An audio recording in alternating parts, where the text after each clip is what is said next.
Good morning, good morning. Quick straw poll. Who has kids? Hands up if you have kids. Leave your hand up if when you had those kids, you had a birthing plan. Leave your hand up if your birth went exactly like your birthing plan. They almost never do they? My wife's a nurse, accident emergency nurse, and so her birthing plan was no doctors, don't want any doctors, no medical intervention.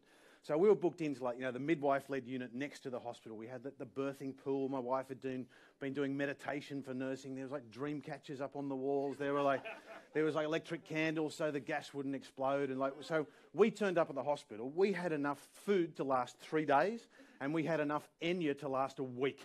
Because my wife just loves Enya, and I just hate Enya, but it's totally her show, absolutely. Let's bring those 37 Enya CDs, my darling, no problem at all.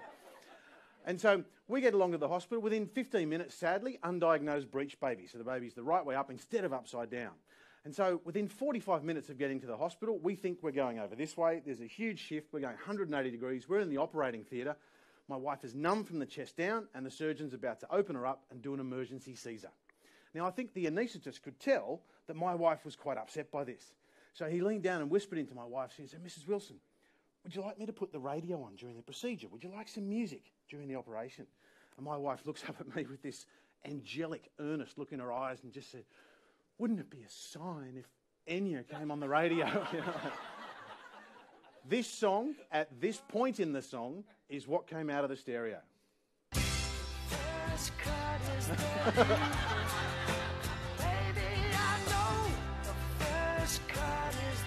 Now, we could have exploded into anger. We could have dissolved into tears. But our eyes locked and we chose to laugh.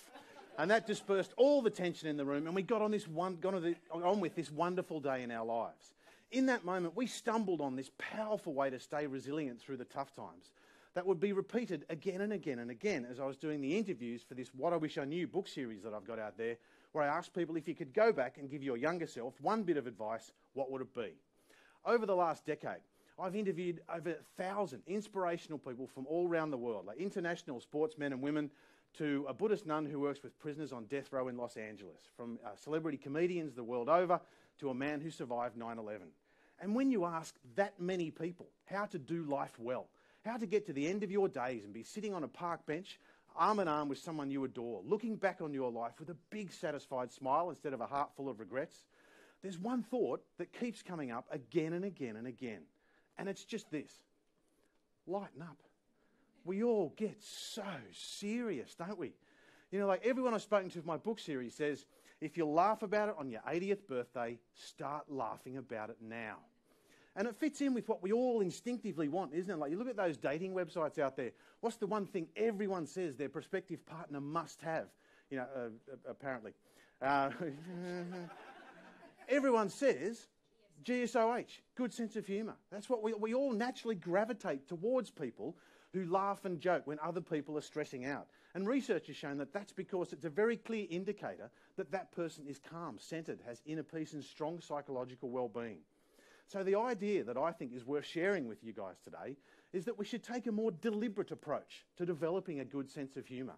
Because we all sort of move through life and appreciate funny when it happens.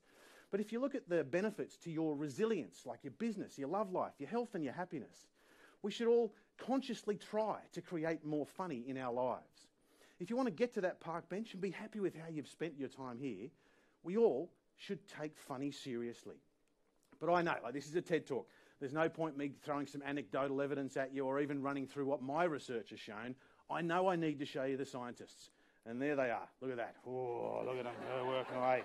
Look at that. And then, bang, happier. Look at that. Proof. Oh, look at that. I'm kidding, of course. There's been some wonderful... They've been researching this for about 20 or 30 years. And some of the more recent research has been just wonderful. Having a good sense of humour helps you reappraise threats and reduce stress. When you laugh at your problems, it's like it flicks a switch in the back of your brain and says to your brain, well, I must be bigger than that. I must have control over that. And that increases your personal resilience, helps you get through the tough times and bounce back more quickly. And that facilitates psychological well-being, just develops inner peace and helps you get through life more calmly. And that gives you greater positive affect. That's a psychological term for happier or more cheerful. Now, am I saying that having a few laughs is better than exercise, meditation, gratitude journals, random acts of kindness, All those things that positive psychology have shown us over the years make you more resilient and happier. No, of course not. It's not an instead of. But bringing the attitude of looking to the funny is something you can lay down on top of all those other things. You know, for example, learning meditation can be incredibly frustrating at the start when your mind just wanders again and again and again. But meditation teachers the world over tell you to laugh at that wandering, or at least smile at it kindly and gently bring your brain back to the practice. There's one other study that's had a dramatic effect on my family, and it's this. A greater sense of humour it led to increased optimism, decreased perceived stress, depression and anxiety. My wonderful, brave wife, Ali, has had an ongoing dance with depression and anxiety, as she calls it, all her life. And she's had 3 crippling episodes of postnatal depression after all 3 of our children, you see up there. To the point where about 9 months after the birth of our youngest child, Charlie, I came home and over the dinner table she burst into tears and showed me the goodbye letters she'd written to myself and all 3 of our boys individually. Now, there's 2 parts to that I want to talk to you about today. The first is very quickly cover off how those 3 episodes affected me. See, the first time I was working as a full-time stand-up over in the UK, and I handled it reasonably well. The second time, I was just writing my books, and when Ali got depressed, I went right down with her, and at the time I couldn't work out why I'd sunk so low. The third time, I was doing what I do now. I'm a professional speaker and consultant, and I travel the world helping people build their resilience and get over their fear of change. And I remember this one particular after-dinner speech I gave in San Francisco when the crowd laughed along with me for a good solid hour. And I remember this really specific moment in the green room. I know exactly where I was. When I had that real aha moment, you know, that penny dropping moment when you get that flood of chemicals in your brain. And I realised that my job now, just like my job when I was a comedian, is an incredible boost to my happiness and well-being. Partly, I think, just being in a room full of people laughing, which is lovely. But I think more importantly, you're always looking for new material and new stories. So I'm constantly responding to my life, the world, the news, with the question, what's funny about this? What's funny about this? What's funny about this? And that seemed to inoculate me against the effects this devastating depression was having on the woman I loved. More importantly is how Ali, my wife, navigated her way through this.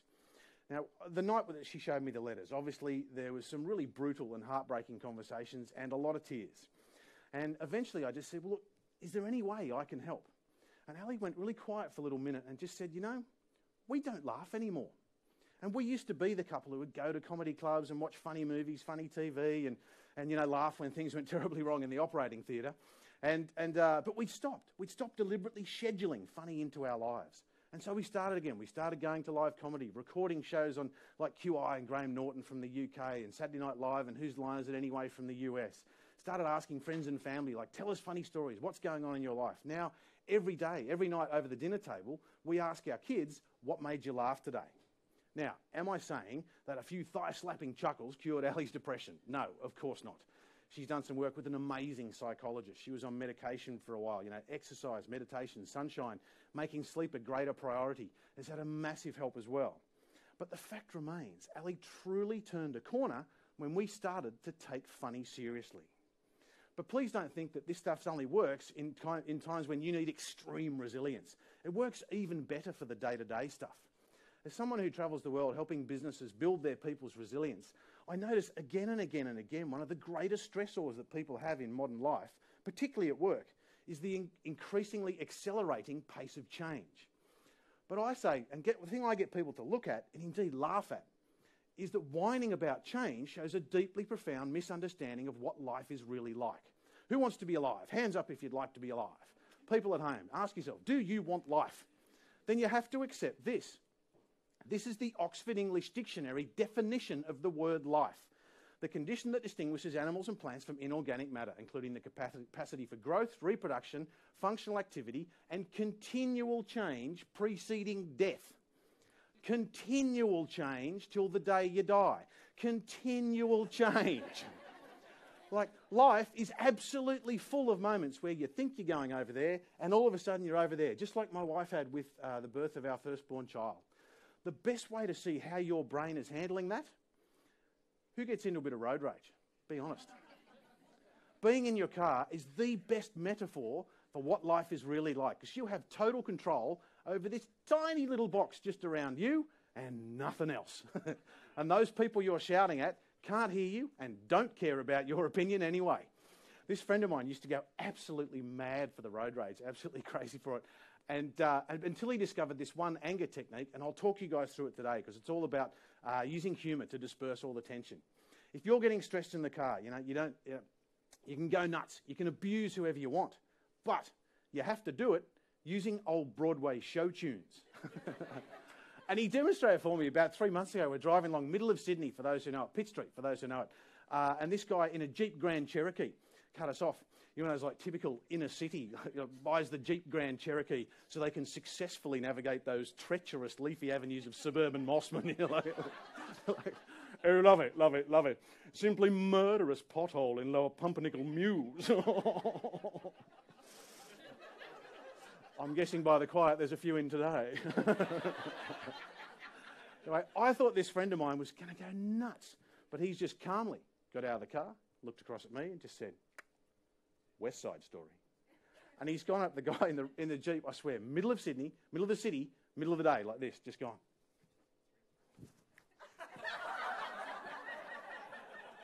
You make me sick in your four-wheel drive, dressed like a dick in your four-wheel drive, Timberland shirt in your four-wheel drive, but don't get no dirt on your four-wheel drive.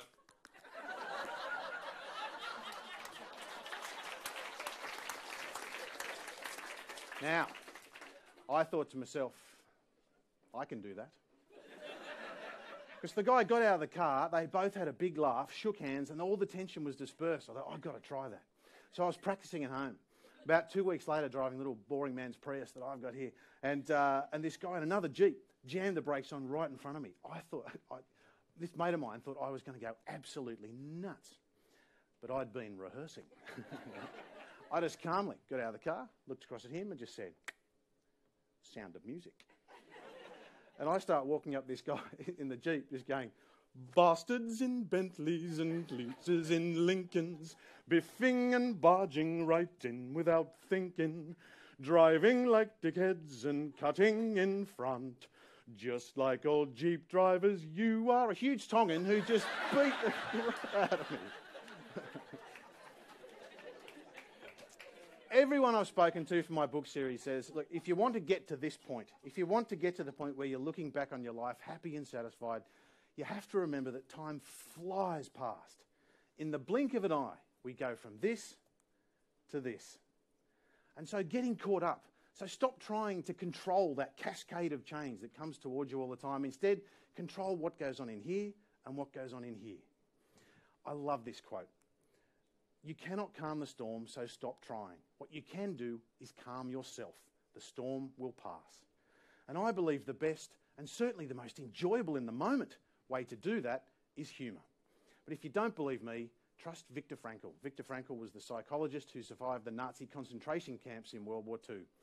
And in his book, Man's Search for Meaning, he said very eloquently, humour, more than anything else in the human makeup, can afford an aloofness and an ability to rise above any situation, even just for a few seconds. Your resilience is far too important for you to take it too seriously. Love and relationships are too important to take it too seriously. Life is too important to take it seriously. Please, please, take funny seriously. Thank you. Thank you.